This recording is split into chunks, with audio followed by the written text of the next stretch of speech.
Hey, good evening, and welcome back to the Sunday night live stream. This is Robert Phoenix, and it's been a while since I've been here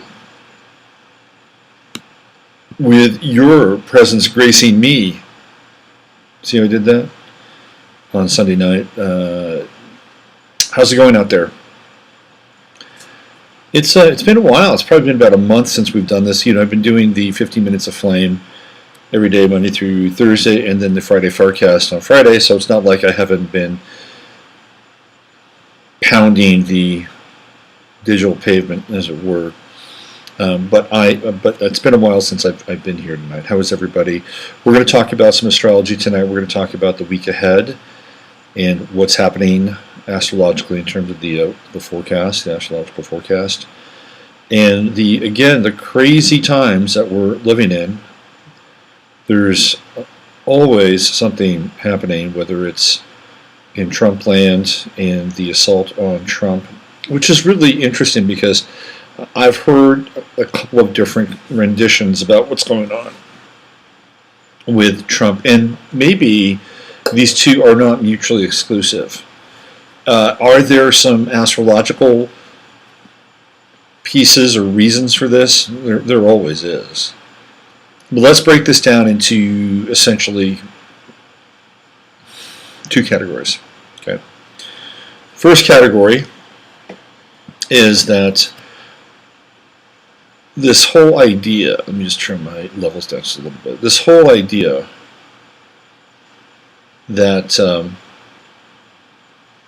there's this whole idea that Trump and Jeff Sessions are doing everything in their power to take down the pedophiles. And the Scalise shooting was part of that breaking the wall. I don't know how I feel about that, although Scalise was very involved in a very public way of shutting down human trafficking and restoring the virtue of innocence when it comes to ultimately humanity and children in that realm.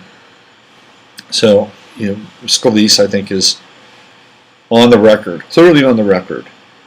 And there have been a number of arrests. If you read the headlines, we're seeing groups of people being rounded up, small groups, anywhere between 5 to 15, 25 people at a time, 2 to 3 people at a time, with this whole idea that they would, sort of go up the chain. It's like, I guess, go up the food chain and get the corpulent heads of this whole thing. And I think that there's some truth to that, but let's be honest, there's a ton of information that is already out there and already in the hands of any number of public intelligence agencies. And they've got the stuff. It wouldn't be that hard. The hard part is disentangling from Washington and all the people that are sort of tied up in this rat's nest of connections and interconnections with pedophilia. It's interesting. We've got a film coming out about Joe Paterno and the whole Sandusky thing. This is interesting.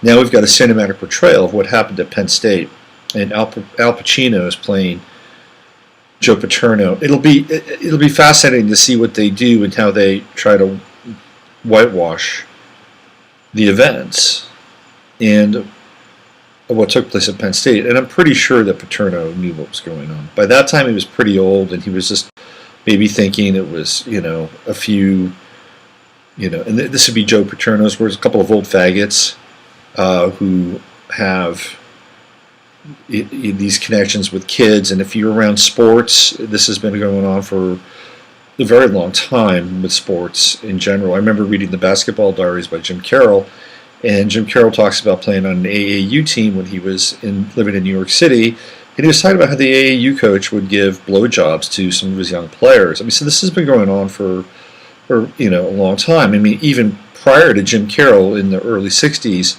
living in New York City, this has been going on for a very long time. It goes all the way back to the Greeks, to be honest with you. So this doesn't have any, there's nothing new under the sun. what was new about this was it was a very, very public revelation. And if you go back in time, and we've talked about this before, and look at the Saturn and late Saturn in Libra, early Saturn in Scorpio, we began to dialogue about this stuff. And I said, look, this is coming. We're going to begin with all kinds of revelations around sexuality, and the pedophile stuff is going to come up. And it did during that Saturn in Scorpio run. Now we have Saturn in Sagittarius. So what they're trying to do, is to bring some form of legislation to bear, not even legislation, some form of judicial accountability that these people would actually, even at a low level, would do time. Anyway, that movie's coming out, and Al Pacino, who is one of our great actors, supposedly, he's going to be playing Joe Paterno. So we'll see how that goes, and we'll see what they do with the film. I believe Pacino is a Cancer, if I'm not mistaken. I could be completely wrong. But let's just look at that really quickly. Interesting character. Just watch The Devil's Advocate. Now, Pacino's a Taurus. He's a Taurus. And I believe Joe Paterno was either an Aquarius or a Capricorn. He's right there on the cusp, if I'm not mistaken. Capricorn, December 21st. So he's right on Sagittarius, Capricorn cusp. And he coached forever. I remember Al Pacino played a coach in Oliver Stone's film On Any Given Sunday. One of the great speeches of all time. So we're going to be looking at the astrology for the week ahead. We're going to look at the Steve Scalise shooting one more time, try to wrap our heads around that, and see what the aspects were. We're also going to look at a couple of interesting charts tonight. In fact, just to give you a sense as to what the timeline is going to be and where you should be looking, in case you want to play along at home, I'm going to be looking at the chart of Errol Flynn, whose birthday is coming up. He's a very interesting character. So we're going to look at Errol Flynn's chart, and then we're also going to look at the chart of Rodrigo Duterte. Now, the thing with Duterte is that we don't have a strong time on him. I've got him at right around sunrise. He's an Aries, and when we deal with topology in astrology, sometimes it's really hard because, and I'm talking about physical typology, right? When you look at a face and you see a round face, there's a pretty good chance that round-faced person will either have Moon in the first house, or they'll have Cancer rising, or they'll be a Cancer. I mean, this is the nature of the round face. When we look at Errol Flynn, and I give you the description of his rising sign, and you look at his coloring, he completely matches the Aries rising that's assigned to him, or that's his birth ascendant. So, from a Western point of view, typology is easier because it's part of our cultural milieu. If we go into another sort of zone with somebody like Duterte, who is coming out of this sort of indigenous culture in the Philippines, who's kind of has this miscegenation, this Spanish miscegenation, it's very hard to use the same kinds of Western topology in terms of assigning some sort of astrological value to the ascendant. It's very difficult. So I'm just going to go by his sun sign, and I'm going to throw that 6 a.m. Birth time down because it's like a sunrise chart. And the reason we're going to talk about him tonight is that he's in some big trouble. Not in trouble in terms of he's done things wrong, in terms of being the president of the Philippines, but he's basically getting ready to be taken out of power. If you keep your eyes on him, he's going to be the next version of Manuel Noriega. And the reason why is because he has been standing down against the drug trade and the drug traffic, which is horrific in the Philippines. He started off as a mayor in the Philippines, and he saw it firsthand, and he dealt with the distribution, and he tried his very best to clean it up. And this guy is an Aries. We're going to get into his chart. He's a no-nonsense, doesn't pull any punches kind of guy. Now, all of a sudden, guess what he's got to deal with? He's got to deal with ISIS. ISIS is in the Philippines. Why the hell does ISIS go to the Philippines?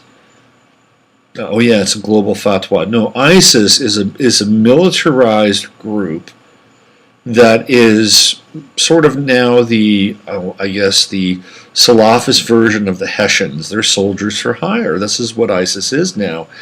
So they've basically brought ISIS into the Philippines, on the Philippines, to take on the Filipino. I mean, this is a really big deal. So he's now in a war with supposedly ISIS, whoever this version of ISIS is. Okay, now guess what? The Americans are down there providing technical support. Okay, great. Anytime the Americans get in and get involved in technical support, we better be very objective about what that support is. I hate to say it. I mean, as an American, I've just become incredibly cynical about any involvement anywhere in the world, and even in this country, with our government, because it's not of, by, or for the people, not in the least. So we're going to look at that, because there was a collision. There was a collision off the coast of the Philippines, where a Filipino ship, the ACX Crystal, crashed into an American battle cruiser. It's kind of a big deal, and it looks like the Filipino ship crashed into this battle cruiser on purpose. So there's a lot going on in the world right now. Of course, we have this drama unfolding with Qatar, which looks like it's going to be on the outs with just about everybody in the Middle East, with the exception of Iran. Of course, Qatar is not the target. Iran is the target. So there's a hell of a lot going on right now. Well, why don't we look at what's happening astrologically and where we are at this point in time. It's good to be back on the air, by the way. Thank you for if you're listening, for hanging in there so I can get back on my feet. I've had a lot of time with my kid the last couple of weeks, and I've also just been going through some deep interpersonal stuff, and it's been a bit challenging getting on the mic at times. So here we go. We've got the sun in Gemini at 28 degrees. So we're right at the end. You know, with the 28th degree of a sign, it's the energy is dissipating. And the term that I like to use is fluorescing. It's fluorescing. It's all over the place. So here we are at the end of Gemini, and it's kind of crazy. It's kind of skitsy. It's, you know, we're going to go to the 29th degree on Tuesday, that anaretic degree, and then we move into, on the 20th, on the 20th we're going into zero Cancer, which is the solstice. We have that to look forward to at zero Cancer. That's going to be on, what is it, see, so we've got 28, 29, so it's Wednesday. We're looking at Wednesday for the solstice. First day of summer. First day of summer. A Midsummer Night's Dream. So we have 28 degrees Gemini. Communication could be all over the place. Off on, off on, off on. That's the nature of Gemini. And we've got Mercury, which is just behind the Sun. Mercury and the Sun have been pretty close. And you know, we had Mercury retrograde, but it's going to catch up, and eventually, as we go through the summer solstice, Mercury will be rising after the Sun during the summertime. And Venus, of course, is getting close as well. It's at 12 degrees. We had the Venus retrograde. It set us back, so eventually Venus will catch up to the Sun as well. We'll have the morning star in the weeks and months to come, but right now it's at 12 degrees Taurus. The moon is in Aries. It's a hot moon. Aries moon, 18 degrees. And it is in kind of a wide conjunction with Saturn. It'll catch up to Saturn tomorrow. And if you are starting the work day and the work week, you're starting off with an Aries moon and a Saturn conjunction. I'm sorry, I take that back. Saturn trine with the Aries moon. And that's a solidification of emotions. It's kind of one of the things you have to watch out for, I think, is being a little self-righteous. Because anytime you combine the hardcore morality at times of Saturn in Sagittarius and trine with an Aries moon, there can be some self-righteousness, like these are my feelings, they're important, and I've got to share them with you. And it comes easier than, say, the square, where the square is like, it's a lot more challenged, and it's harder to get those emotions out. So it'll be easier tomorrow. Just make sure that you're checking yourself, and that the emotional content is, how shall we say this, accountable, that there's some accountability with the emotional expression. Mercury, like I said, is in Gemini, so there'll be a lot of chatter. There'll be a lot of sharing of stories about what happened over the weekend, and and look for a lot of sort of local flavor, at the start of the work week. It's in the third decan of Gemini, so we're in the Aquarian decan. So it's big picture stuff, talking about not just the local, but the local as it relates to the collective as well. And we're in festival time. There's a lot of festivals happening during the summer and probably over the weekend. And I know here in Austin we had Solstice Fest, which was on the east side of the city. So again, in terms of this decan, the final 6 degrees of Mercury and Gemini, this decan, it's a good energy to be able to take your communication to another level. It's more, how do I say this? It's more independent, more detached, more global in the third decan.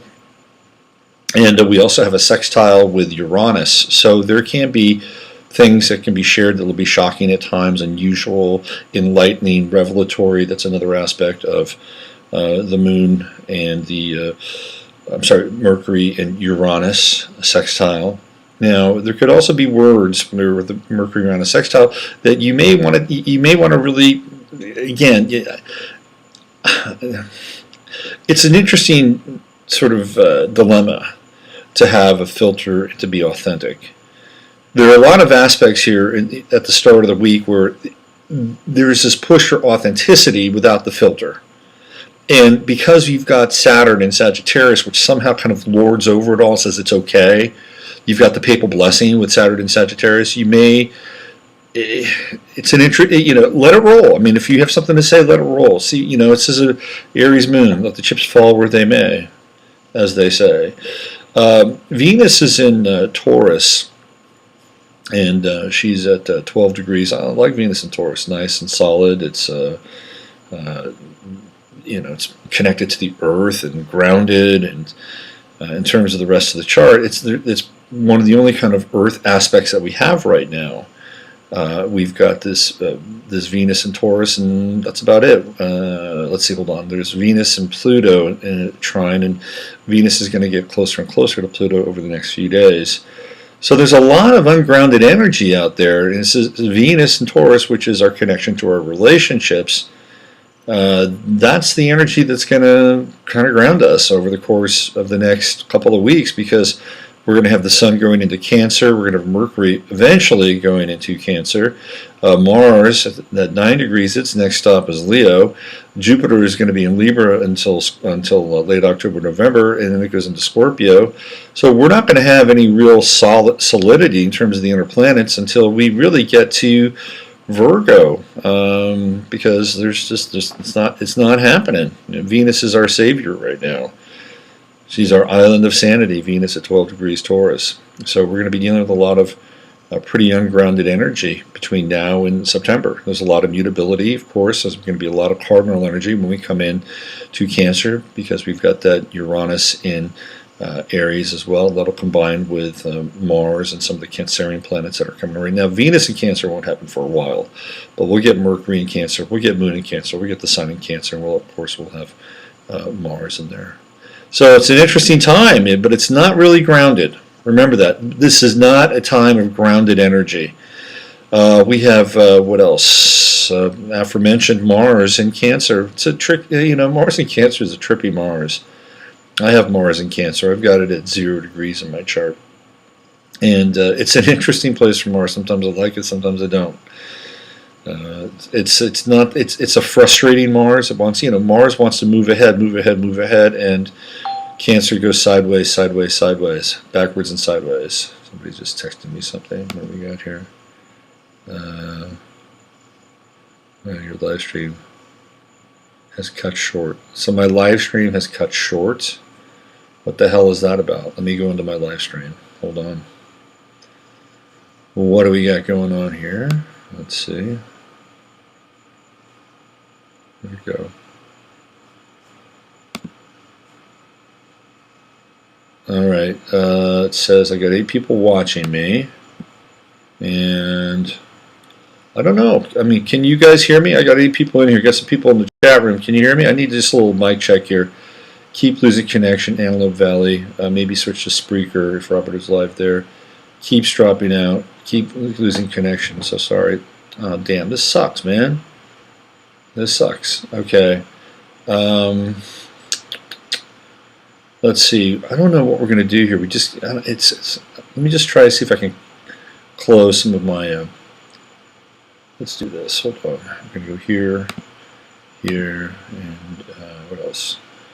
Here and here and here, and hopefully the CPU will engage. Let's try that. How are we doing now? How is this now? I've closed a bunch of windows. Got some that are open that are important. What do we got there? Oh, hold on. I hate this stuff, man. Okay. Are you still? Am I still cutting out? Am I still in and out here because I've done some stuff on the CPU side. Hopefully that's better. And not good. Okay. All right. So this is yeah, this is not cool. Live stream health. Let me check this out. Bad video settings. Let's see. Use a keyframe frequency of 4 seconds or less. All right. Let me see if I can do this here. Keyframe. Okay. Hold on.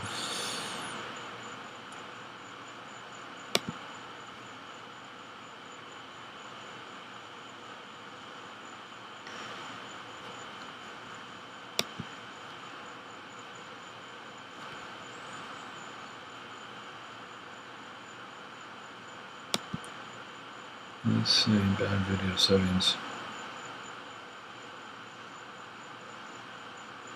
Please check video resolution. Alright. Let me try this. Hang in there, folks. I apologize. I'm just going to do this thing on the fly here. Stream. Let me go to stream. Video. Okay, I'm gonna video is crying out. Please turn off any outputs to change the video.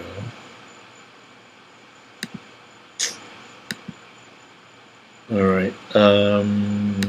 Let's see. Video bit rates.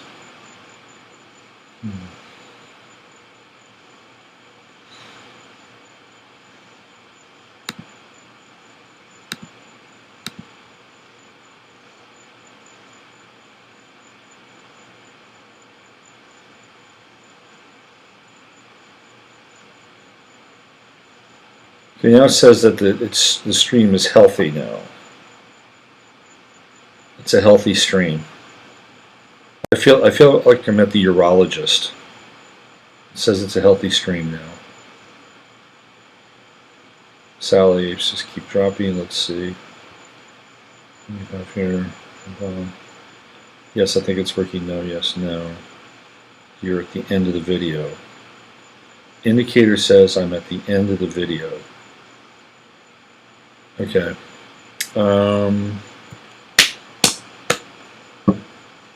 I guess I could go over to Spreaker, but I'm not sure it would make a whole lot of sense. Look, I really apologize for this, and this is supposed to just click on and make it work, make it happen. So why don't we do this? This is one of the reasons why I've been holding off on doing the live stream as well. It says the stream health is good. I've got green stream. Am I right? Green stream now. Like I said, I feel like I'm at the urologist. Let me go back into the general settings and let me go back to my OBS in general. There we go. Okay. All right. Yes, I got a healthy stream. Stream resumed. The stream is continuing. All right. Yes. There we go. There we go. Well, you'll get some choppy forecast for what we were talking about here. Jupiter we're talking about Mars in Cancer. It's a funny energy, Mars in Cancer. It's, if we just want to get down into kind of an astrological kind of lesson deal, Mars in Cancer is great at protecting things. It's great at protecting. I've got Mars in Cancer, and I always, as a kid, I was always kind of really a mixed bag as a fighter. And you know what I noticed about kids these days? They don't fight. Kids don't fight anymore. And I'm not saying that that's a bad thing, or a good thing. It's just a notice, right? When I was a kid, kids got into fights. At my schools, you probably have maybe a fight every 2 weeks, and sometimes you get girl fights. Remember the girl fights? When the girls fought, everybody went nuts. It was just nuts. It was kind of like when the Furies were just tearing at Dionysus. People were inflamed by the girl fights, and I don't know why, but I must have been all that young, sort of screaming estrogen. You have to wonder too, right? If indeed those fights for those girls were fueled by. This is around 12, 13 years old. I remember middle school girls fighting, and you have to wonder if they were fueled by their menstrual cycles or something. But when I was a kid, people fought, and I got into some fights when I was a kid, and sometimes I did okay, and sometimes I didn't do so well. The times that I did well was the times when I had to defend myself. When I was on the defensive, hello, Mars in Cancer, I did well. If I was on the offensive, I didn't do great. If somebody was after me and I had to defend myself, I did okay. But if I was in the aggressor and decided I wanted to go after somebody, Mars in Cancer just did not work for me. So it gives you some idea about Mars in Cancer. It's in terms of defense, in terms of protection, and being able to secure one's territory, or to secure the area for something that one really cares about or loves. Mars in Cancer is great. And from an overall energetic perspective, there is this sense with Cancer that we take in and then we recirculate and give back. If you look at the sign of Cancer, that is the symbol of Cancer. It is the yin and the yang. We take in and we give back. We take in and we give back. It is a process of circulation. And Mars does okay when it's circulating. When you've got that Mars energy, when you're taking emotion in and you're expressing it, Mars in Cancer does fine. If Mars in Cancer gets blocked up, that's when troubles occurs. Especially if you have it in your chart, then you can deal with things like a really bad stomach, acid indigestion, all those sorts of very kind of acid, bitter. If you have Mars in Cancer and you are going through stress, you want to eat a bland diet. You do not want to eat a hot. If you're going through stress, period, you don't want to have a super hot or super complicated diet, especially if you have Mars in Cancer. So now we've got Mars in Cancer. Just in general, it's going to be with us for a few weeks. And I would say by and large, we want to make our diet a little more simple. And we want to try to strike some balance. If you ever wanted to take yoga, this would be a good time to start yoga with Mars in Cancer. Yoga is a very Mars Cancer kind of activity. So is Tai Chi, very, very Mars in Cancer. So if you want to get on something physical, this would be aspect to do that. Now we're in the first decan, and tomorrow it moves into second decan, Mars in Cancer. In fact, I think it's almost there now. So we're going into the Scorpio version of the Mars decan, and that's very intense. That's where Mars in Cancer plays for keeps. It's a very intense, powerful, potent psychic energy, Mars in Cancer. And eventually we'll go into Pisces by the third decan, and it's a whole different expression. Interesting. It's an interesting expression for sure. One that can set up, sort of the hero or the goat in a very sort of Piscean sort of way. But it's also very kind. Mars Cancer and the final decan can also be very, very kind, very caring and nurturing and loving. We've got Jupiter and 13 Libra. So Jupiter's finally moved forward, and it is, going to be in Libra until late October, early November, and it's going to be interesting because we've had a really un-Jupiter Libra-like time, if you really think about it. And I mean, to some extent, we can go into this whole idea that Jupiter expands everything. And in Libra, we're trying to find balance on all these different levels, balance in our individual lives and balance in our family lives and our social lives. But from a bigger perspective, right? What we've seen with Jupiter and Libra is we've seen a lot of people get really into protest and special interest. And on the one side, you've got the right, and on the other side, you've got the left. And Jupiter's really expanded those two aspects. You've got the conservative and you've got the radical progressive, and it's made it bigger. It hasn't brought peace. Jupiter and Libra, you would think, oh my God, Libra loves peace. Libra loves balance, and Libra loves diplomacy. We haven't really seen that.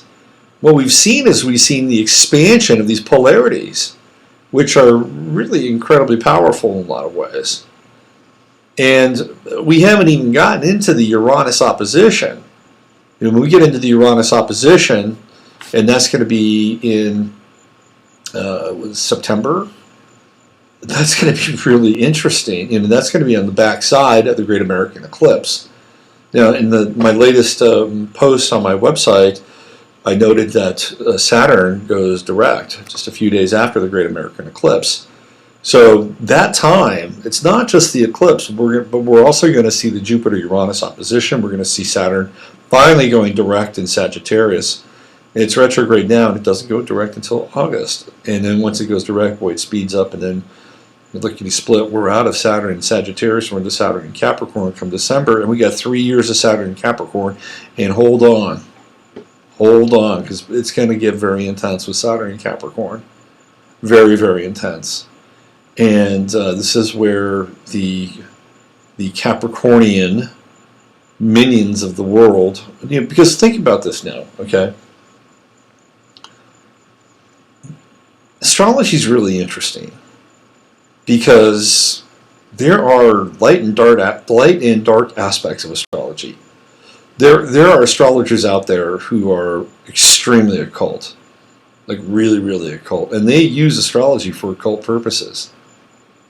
And look, to me, it's a technology, and you can tweak a technology to do certain things, right? You can tweak a technology within the parameters of the technology. You can tweak it to do certain things. You can tweak it to respond to a certain number of protocols, or you can tweak it in a different direction and have respond to a different set of protocols within the parameters of the system. Okay. So there are a number of different astrologers out there with a lot of different insights. Like one of my Facebook friends, Gail, was telling me that there's a young guy on Facebook who's a really popular astrologer, and he claims he's involved with the Illuminati, and he sounds kind of evil and dark, but people like him. The people are into, there are a group of people that are really into power. And they want to use astrology for power, and they want to use astrology for cycles, and they want to ramp it up. They want to amplify it. Okay, so just keep that in mind. And look, there are people who are in the corridors of power who have used astrologers and use astrologers currently and have for a very long time now. I'll go back to Elizabeth I and John Dee, who was a very, very important figure in her court. And of course, we know all about the Reagan astrologer, the astrologer in the Reagan White House, Joan Quigley. So, with that in mind, right? With that in mind, and that's if they use Western mundane, because I've actually had some thoughts every now and then that the populace uses mostly Western mundane. Doesn't matter what the house systems are, Koch, Equal, Placidus, doesn't really matter, right? But the elite might be using sidereal astrology. Think about that for a moment. So this could be one of these interesting kinds of schisms in the world, the cognitive dissonance in the world. That we're going by one model and one matrix, and they're running everything by something completely different. Okay, but that said, I have seen overlaps. Like when we go back to the Sandusky stuff, we see overlaps. We see pieces from a Western mundane perspective that actually make sense, and the metrics match. So that said, as we move into Saturn and Capricorn, what do you think? What do you think that the quote-unquote oligarchs or the elite families or the black families of Europe or the Rothschild networks or whoever, right? Who when they see Saturn and Capricorn on the horizon, what do you think they're doing?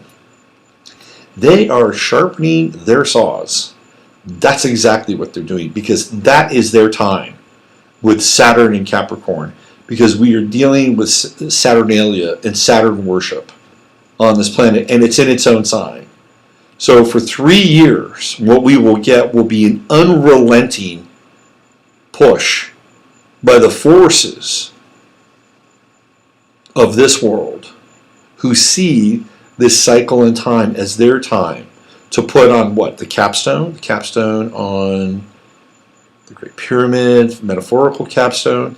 Now, what will be interesting is what happens if, and here's the if part, if inside of this group there are groups that are vying for power.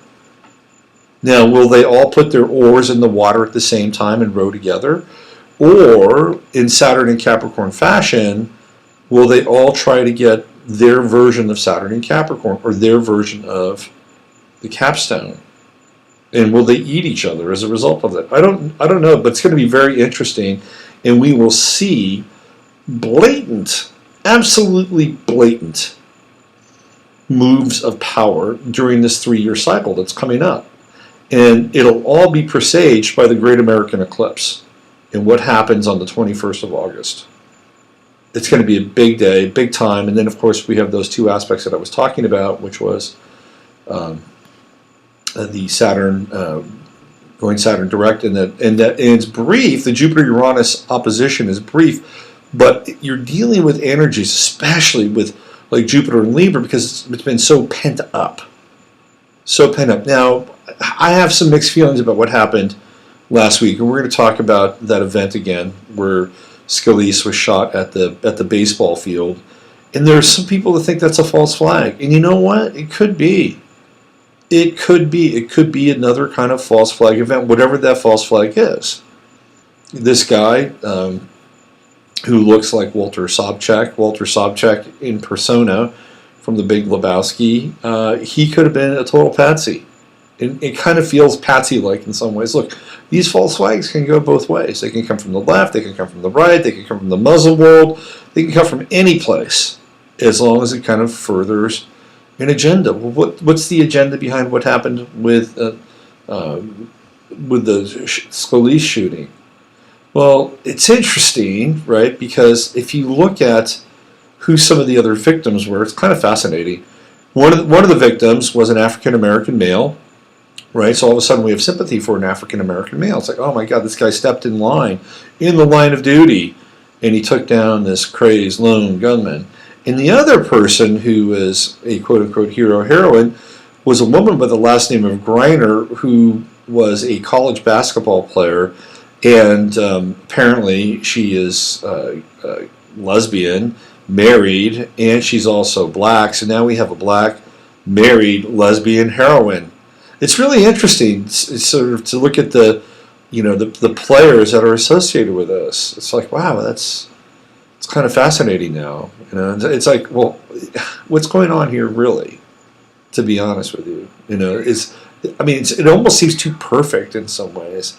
But what it does, and what it did, is it created yet more polarization.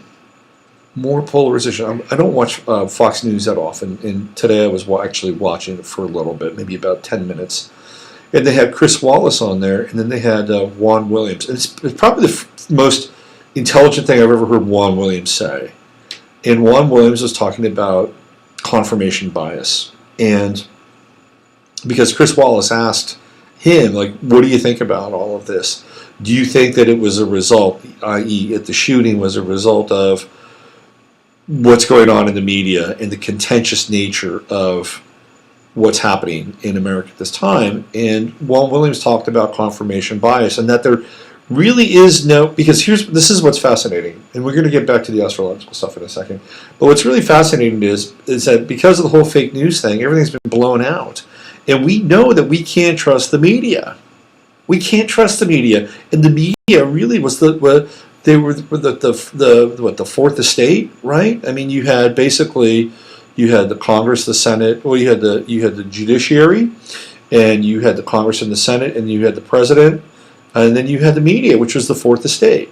And so, through the fourth estate, this is what we thought, that we would have both views or a series of views sort of get mashed up, and out of that mash, somehow we'd be able to derive some semblance of what's going on in the world and the direction of the country and all those things that theoretically went along with it, right? But we know that Walter Cronkite was a big-time member of the quote-unquote Illuminati and Freemasonry, and did a big-time voiceover for, oh my God, oh man. Just had it. It was the event that Alex Jones snuck into. I'm sorry, it's been a long week. Anyway, so we had theoretically the fourth estate. We don't have the fourth estate. We never really had the fourth estate, to be honest with you.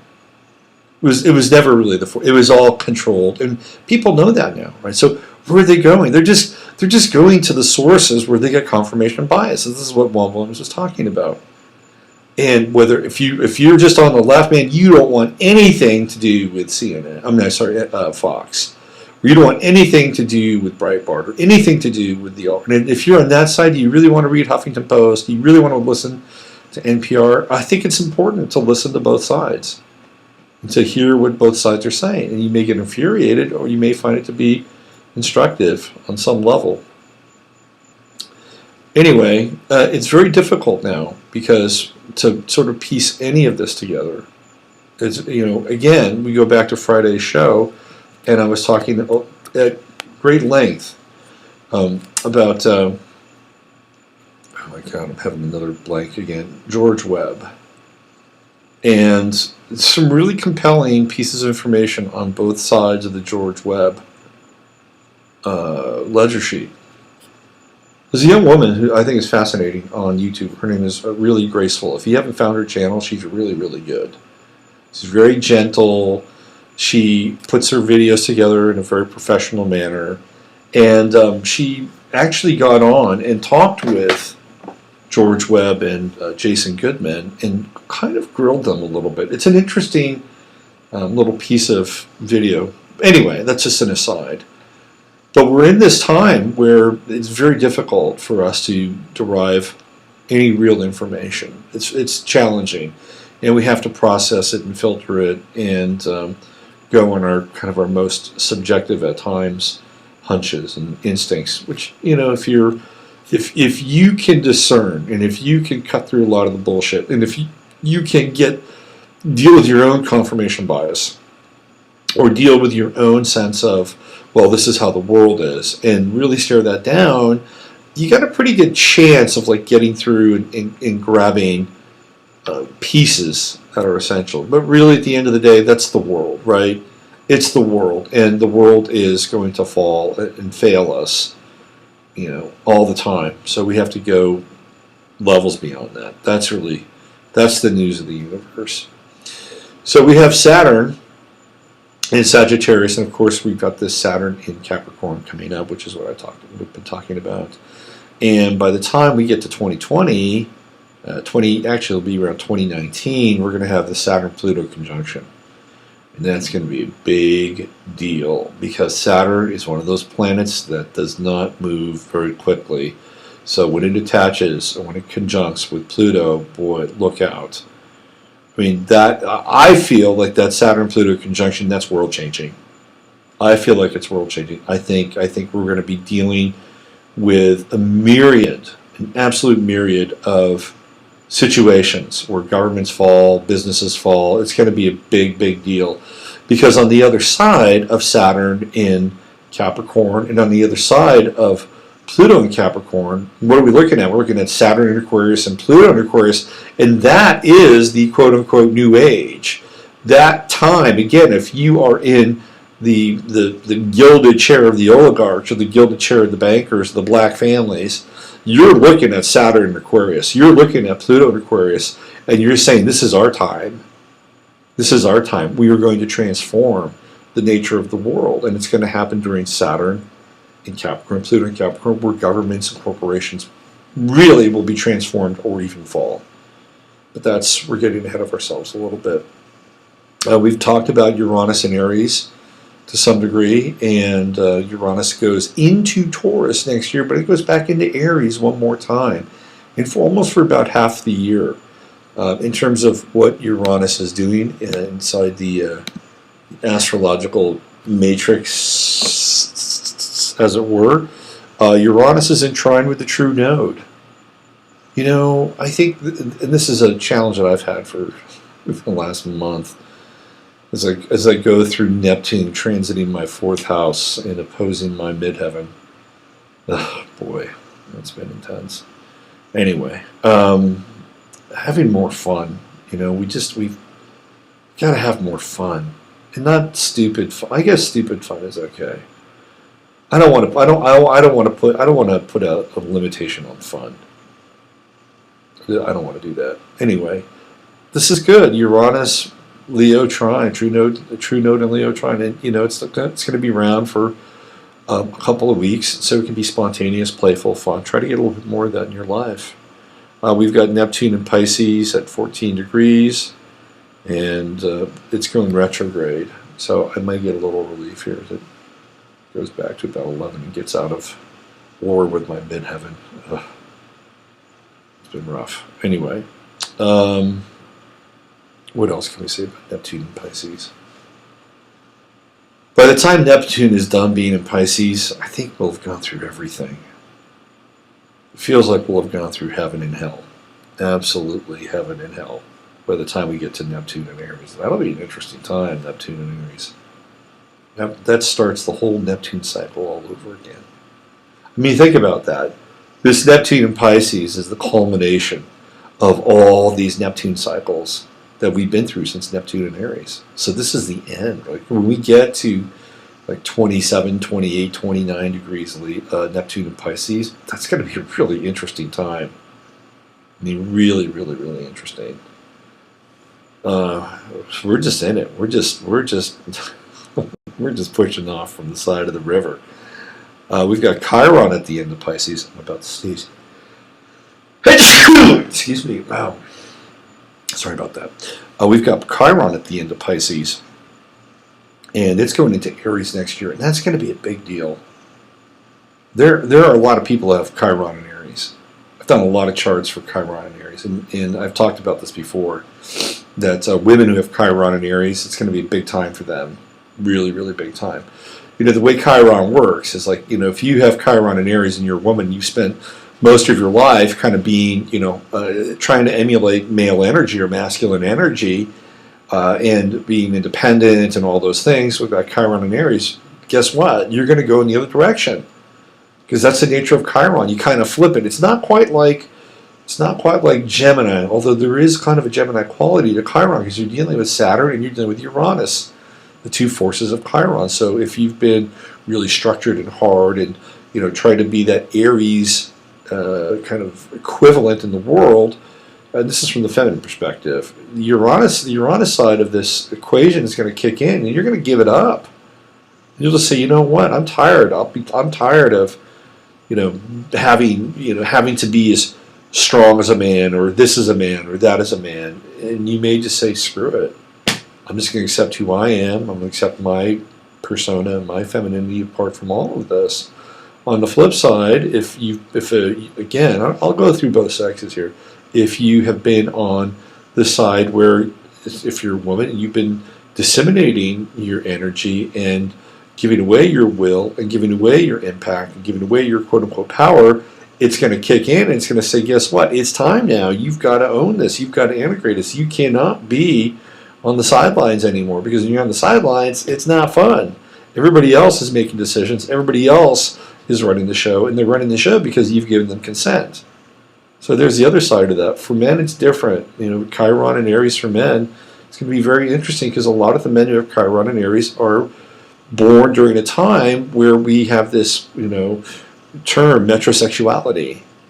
So Chiron and Aries men are the kind of the metrosexual generation, and they get to go through some of this, right? They're going to get to go through their own relationship with their own masculinity and their own femininity. If they've been more feminine than masculine, they'll flip it and they'll go on the masculine side. If they've been fronting and trying to be, you know, hard masculine, then they'll begin to embrace more of their feminine side. And that's how Chiron works. And there are gradation for all of it. You know, it's not necessarily a kind of a cookie cutter sort of description, but that's a headline. That's a headline, and that's coming. And we're also going to be dealing with, you know, because this whole idea of war is really in our face more than it's ever been. You know, whether it's our ships off the coast of North Korea or down in the Philippines or crashing into this other ship, and you know, it's going to be very interesting. Very, very interesting. And this whole idea of masculine energy. See, I'm really hoping, and I'm not talking about just the metrosexuals that are born during this Chiron and Aries, but I'm really hoping that men can make a revolution during this Chiron and Aries and come back into their bodies and come back into their masculinity. And it's not easy. You know, I think the overwhelming message for the last since 66, 67 is for men to drop all that stuff.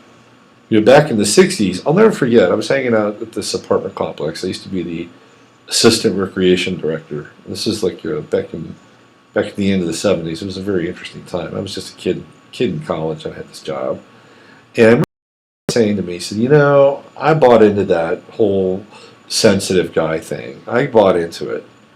And I did it really because I thought I'd be able to, you know, connect with women. And then that's what they wanted. And he did it, and guess what? That's not what they wanted. That is not what they wanted. That's not, I hate to say it, it's not what women want. That is not what they want. And he was really not happy about how he'd been modified. And the modification happens all the time. Happens all the time. I've been watching The Office. I'd never watched The Office, and I've had my kid for the last 2 weeks. Please don't get mad at me, but we kind of binge watched it together. I thought it was very, very funny.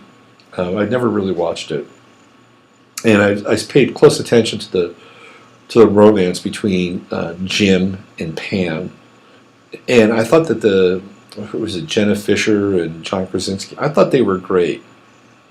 Well, I think maybe next week I'll do their charts. I'll do Jim and as actors, right? I'll do their charts because I thought they had amazing chemistry, really, really, really incredible, like kind of a once-in-a-lifetime TV chemistry.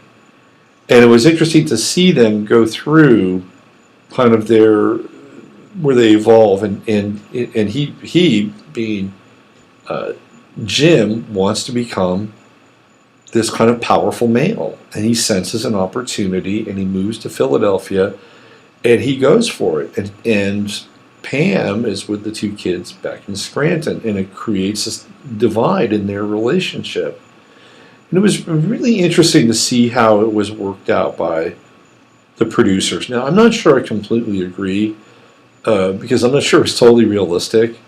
And so Jim scales back, so Pam, of course, people who watch The Office know this, so he could be back to support his wife and not have her feel alienated or left behind. And through his sacrifice, she sacrifices. So there was this, like, she sacrificed, and then he did his thing, but his piece was not equal in her mind to her sacrifice. So he comes back and makes a sacrifice, and then she sacrifices.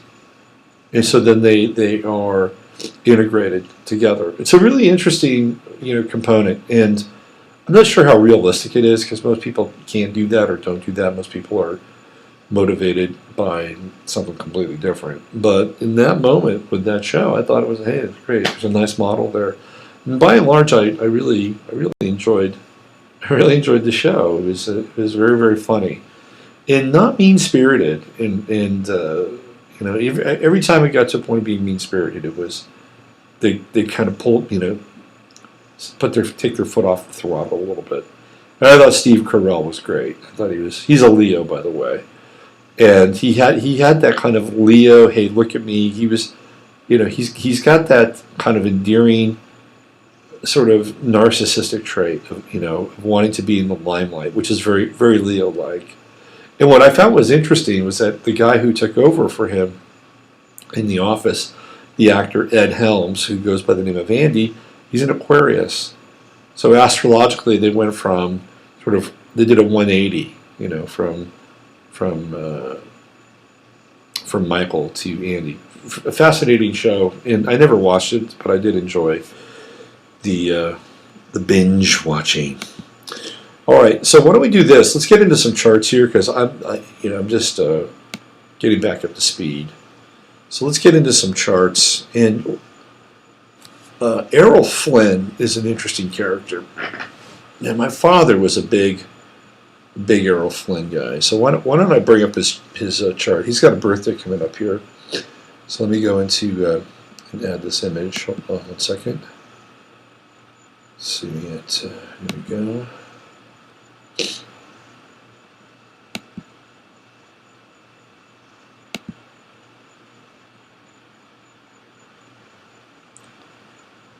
Okay.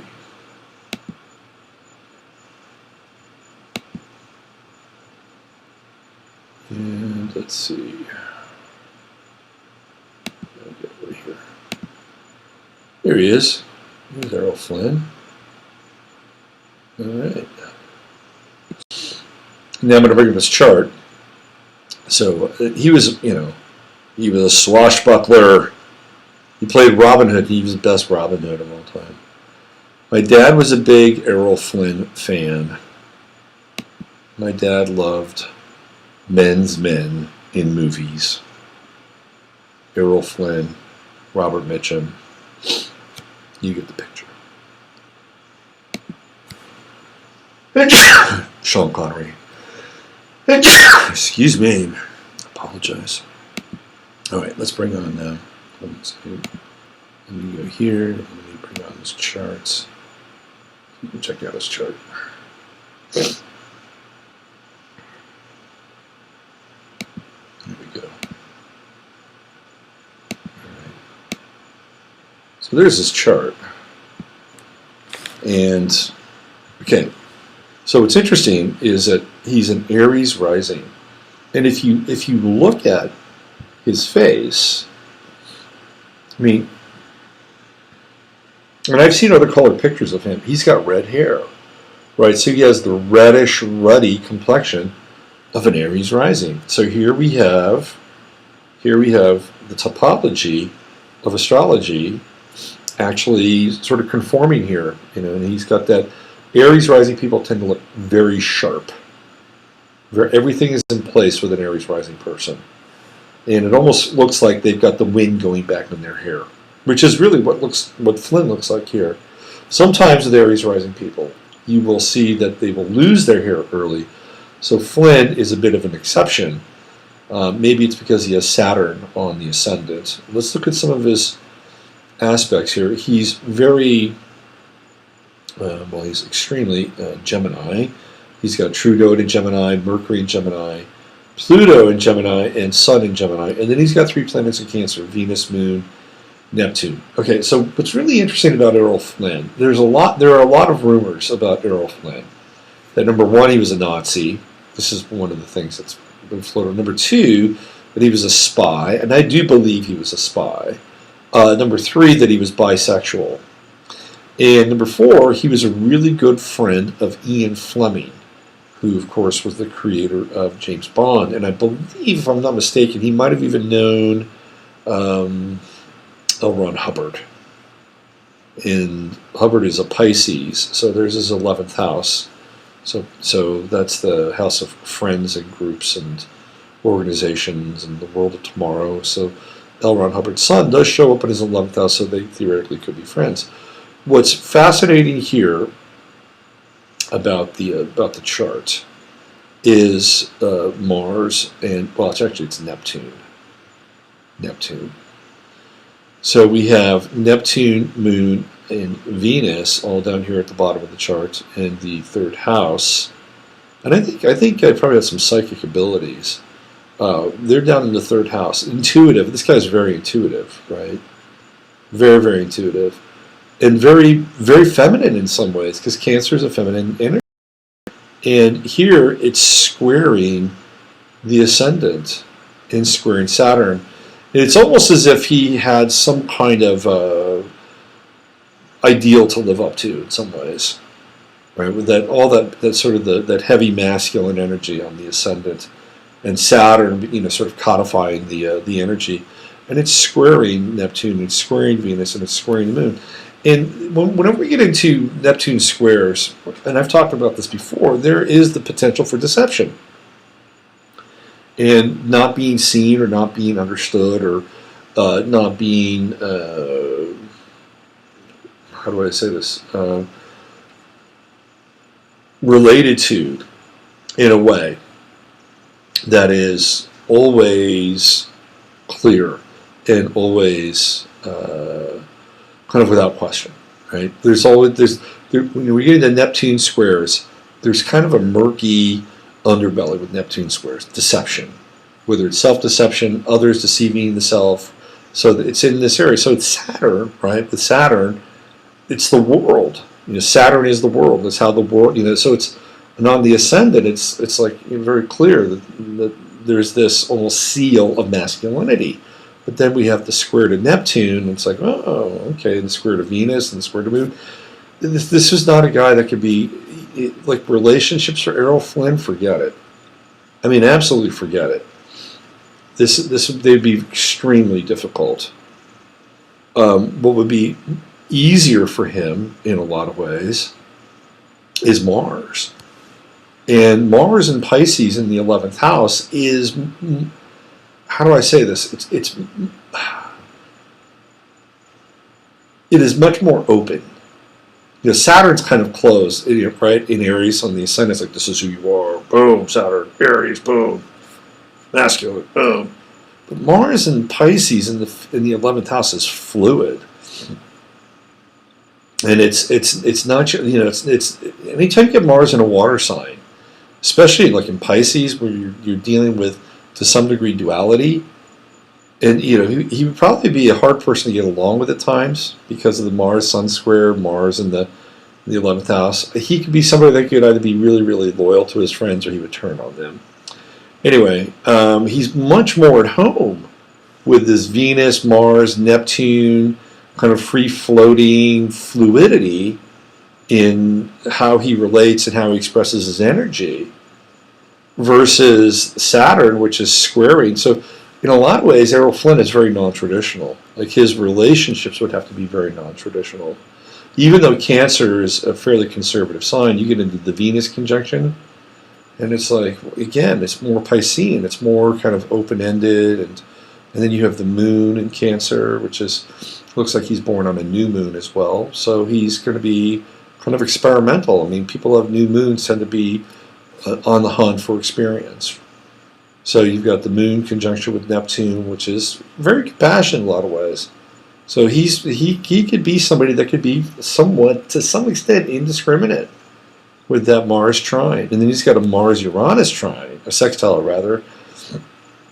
And that's interesting because, that's again, it's non-traditional. He uses his energy in a non-traditional way, a bit of a rebel in some ways, but not necessarily more. How would I say this? It would be more behind the veil with Pisces. Like, you can see the hard square with Saturn Uranus, and it's like that would be very difficult. That Saturn Uranus square. It almost feels to me like somebody who's, again, I don't know a lot about Errol Flynn's upbringing, but this almost feels like somebody who's rebelling against religion. Ninth house, Sagittarius, Uranus, it's already rebellious up there and squaring up against Saturn, which is of course, we've been talking about Saturn, which is the world at large, and then the opposition to the Moon and Neptune and Venus, which makes again relating and emotions very different and almost very unusual. This is an unusual character for sure. He's bright. He's got that Mercury in the true node in Gemini. He's got a Sun Pluto conjunction, so he's got some power. He's got the sextile from Saturn to the Sun, so he's rewarded for having that kind of I wouldn't say propping up, but it would be flowing into the persona, right? If he flows into the persona and goes with this notion that he's this kind of masculine, codified sort of identity, it's easy. It's real easy. The interesting component here is this Mercury in conjunct Uranus. That's fascinating. You see that green line? Mercury, Uranus in conjunct. I mean, could this represent sort of the spying thing in some ways? Could it represent a type of madness that he grappled with most of his life, right? Because it's kind of insane that Mercury, Uranus in conjunct. Because there are times, I think, when Mercury, Uranus in conjunct could be brilliant, absolutely brilliant. And there are other times where it could be just completely shut down and kind of crazy. So it's an interesting aspect, and one that probably we could spend more time on because it's really the only major in conjunct. He's got a Jupiter-Mars opposition, Jupiter in Virgo in the 5th house. He liked to have a good time. This guy liked to have a good time. Jupiter in the 5th house. In Virgo, that's kind of chaste, though, isn't it? It's interesting. So I think he's probably a binger with that Mars-Jupiter opposition. He'd go into the binge and then he'd go back into Virgo, maybe get healthy again. And then what do we have? We've got Venus sextile to Jupiter, Moon sextile to Jupiter, Neptune sextile to Jupiter. Yeah, I think it kind of, again, it sort of opens up the psychic element. He'd also be really connected to women, right, with that Jupiter sextile to Venus and the Moon. Very interesting chart. Really, really interesting chart. Unusual chart. He doesn't have any fire in his chart. How about that? I'm sorry, obviously he has fire. He doesn't have any fixed planets. No fixed planets in Errol Flynn's chart. Interesting. Very interesting. All right, let's move on from Mr. Errol Flynn. Interesting guy. All right.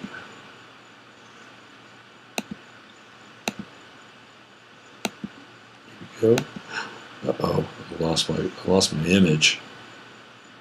Oh no. We're going to go to a blank screen now. Okay. So why don't I bring up the next chart? Let's bring up the next chart and let's bring up the next guy. Let's do this. I'll leave Errol Flynn up there. Hold on a second. So I'm going to add an image. Let's look at Duterte. This is an interesting character.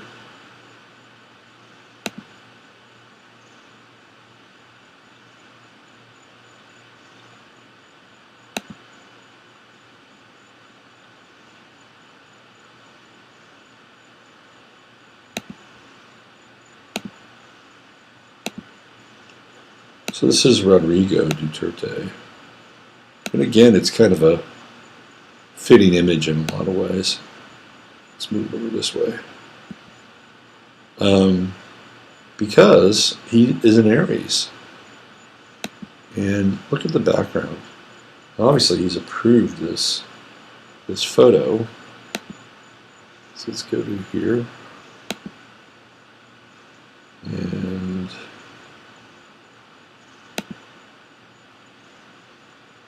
go here. All right. So let me see if I make this chart a little bit smaller.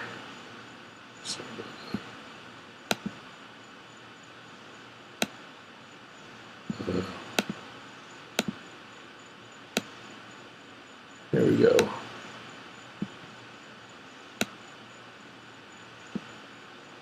Almost have it.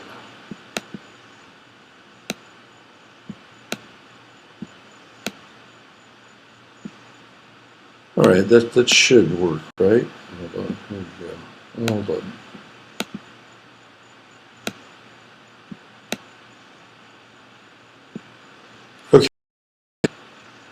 Let's look at Mr. Duterte's chart. Rodrigo Duterte. Now, again, I'm using a 6 a.m. time for him because there's no birth date. Let's just see if we do some astrological typology on him.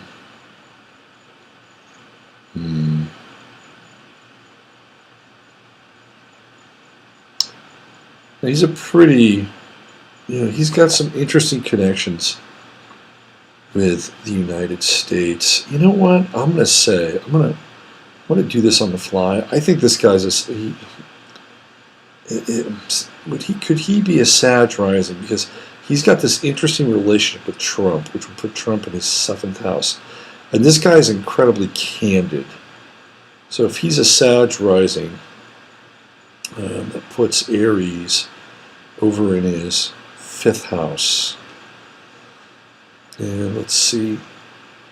Why don't we just stay with this for now? Let's just look at some of the aspects. All right. One of the things that Duterte has been known for is this whole thing around the drug trade. And you can see that he's got 3 planets in Virgo. He's got Jupiter, Moon, Chiron, all in Virgo. And when we get into Virgo, what do we get into? We get into purity, right? So there's this expansion, which is Jupiter, Moon, which is the home, and he's almost born on a full moon. He's very close. He's about a day away from being born on a full moon. So the moon is very close here. So Jupiter is expanding the moon, which is home. Right, and then there's Chiron, which is the wound. It's the wounded home. So I think this guy's for real. I think the Jupiter-Moon-Chiron conjunction around purity, right, as it relates to home, the moon, and the homeland, Chiron, the wounded home. Now look, there's Neptune right there, right above Chiron. Neptune is a planet that's associated with drugs. And right across from Neptune, we have his sun. So he is in conflict. He's in conflict with Neptune, and he's in conflict with Chiron in a lot of ways as well. And I think he's probably gone, his Chiron's right on my sun. That's interesting. I should be his astrologer. Anyway, he's got this conflict with Neptune going on. And Neptune, of course, is related to drugs, right, in a lot of ways. It is a planet that rules drugs. Here we go. Let's look at Saturn down there at Cancer, 4 degrees. Oh, look. He's going to have Mars on his true node coming up here very, very shortly. Oh, that'll be interesting. That'll be very interesting. So, like next week, he's got, that should be this week, the end of the week, he's got a Mars true node conjunction. Now, Saturn is squaring Neptune. And remember, we got into this whole deception thing in Errol Flynn's chart with the Neptune-Saturn square. So that's you're dealing with Saturn, you're dealing with what? You're dealing with corporations and governments, and you're dealing with the Saturnalia of the world. In Cancer, he's got, again, this kind of karmic agreement to defend. That's what Saturn in Cancer is. Saturn represents our karmic relationship to something. So it's our karmic relationship to defending, to protecting, in a lot of ways. And here's Neptune scoring against that. And then there's the Sun scoring against Saturn. And so there are times where he wants to be rogue and be independent and do his own thing, and squaring off against Saturn doesn't always help. Then he's got Mars in Pisces. And again, just like Errol Flynn, Mars in Pisces, interesting. It's in trine with Venus, so he's got some interesting connection with the ladies, with the Mars, sextile. It's squaring against Uranus. He's going to do things that are radical. He's going to be revolutionary, this guy, with the Mars-Uranus square. He's going to piss people off. He's got a Mars-Saturn trine. That's also very interesting. So his sun his true node isn't quite on the United States sun. But the United States sun is around his true node. That's interesting. Very interesting. He's got Mercury in Aries, and he's got Venus in Taurus. So he's action-oriented. His Mercury is not retrograde, but his Venus is retrograde. It's pretty rare being born under a Venus retrograde. And it's not terribly aspected. You know, we like Venus and Taurus. We like the sextile to Saturn. We like the sextile to Mars. But there's a square to Pluto. That's interesting. The Venus-Pluto square. If you piss off the wrong people, the Venus-Pluto square. That could be challenging, especially retrograde. That'd be like going back on agreements with Venus retrograde. Let's see. We talked about the Saturn Sun, Pluto Sun trine. This guy, he's tough, man. He is tough, and he also has. Look at that. Look at that. He's got that yod. Mars, Venus. There's the yod to Neptune. Libra, partnerships, agreements, and of course Neptune being what? The planet that rules drugs.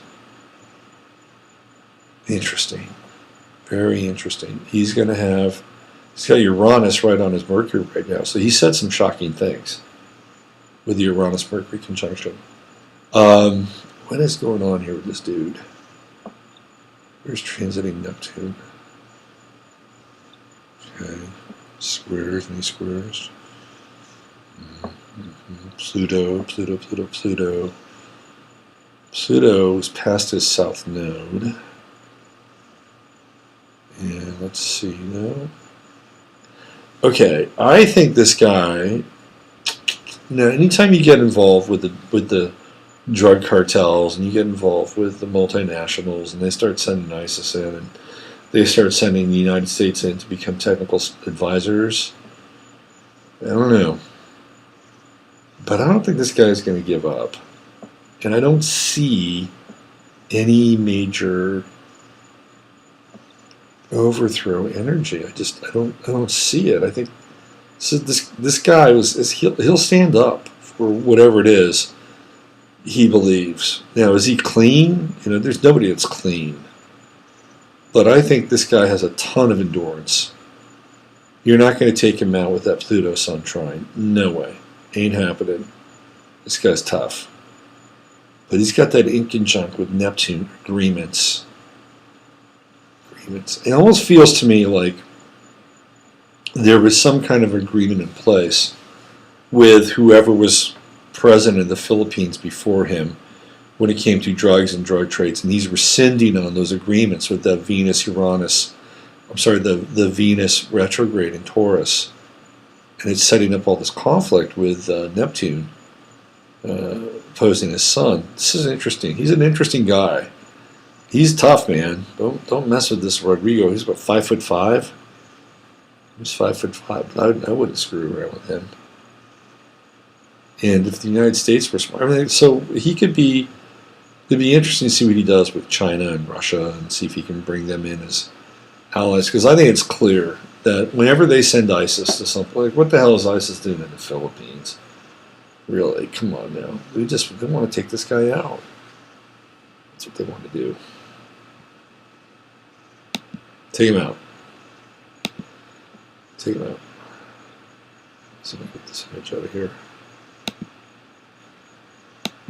Yep, oops. Didn't want that. Let me take this one out. It's going to bring us back to Mr. Errol Flynn and a mostly blank screen. I can't leave that blank screen up there. So let me put this guy back in there and pop him back in. Let's do this. There we go.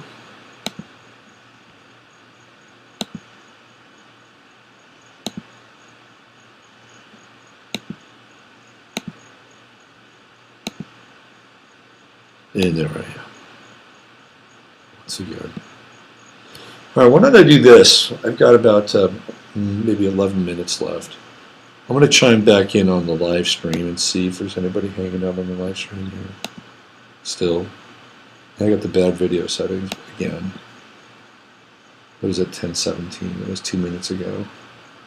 Throwing on the airwaves around Austin presently. Of course, I've had lots of computer issues today. Fits and starts. Oh boy, I'm sorry. Okay, well, listen. Okay, so Tracy just said I had another live stream and it's doing the same thing. Weird. No, I don't know that. But every 10th word. All right, I'm going to shut. Listen, I'm going to try to get back into this. We've got some issues. I'll try to clean them up by next week. Thanks for being patient, and I'll review the stream tomorrow to see if it's any better. Have a great night, and I'll be back tomorrow for the 15 minutes of flame. All right, take care.